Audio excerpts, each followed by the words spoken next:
Do you consider divine knowledge your pain? Must hear Shiv Baba's profound words.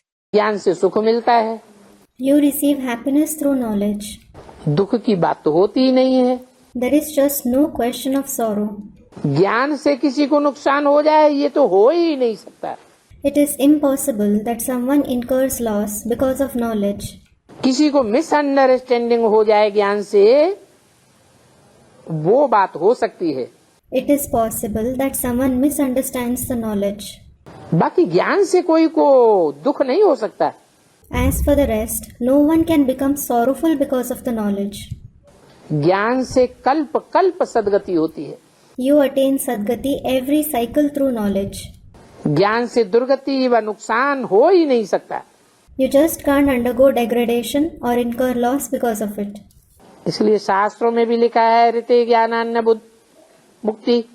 This is why it is written in the scriptures too, without knowledge one can't attain liberation. ज्ञान से मुक्ति और सदगति होती है, You attain Mukti and Sadgati through knowledge. भक्ति से नुकसान होता है। You incur loss through bhakti. बाप ऐसे कब बोलेंगे नहीं जिससे तुमको नुकसान हो जाए। The father will never say anything through which you incur loss. फायदा ही फायदा है, There is benefit and only benefit. खुशी ही खुशी होगी। There will be happiness and only happiness. हो सकता है बच्चों को ईश्वरी लॉटरी मिलती है तो कोई को खुशी का पारा जोर से चढ़ जाता है, परंतु लॉटरी देने वाला जो होता है वो फिर थोड़ा ठीक कर देते हैं। It is possible that children receive the Ishwarya lottery and the mercury of happiness of some rises very high, but the one who gives the lottery sets it right. बाकी बेहद के बाप का ऐसा भूल कभी होती नहीं है। As for the rest, the unlimited father never makes such mistake. ये तो गारंटी है।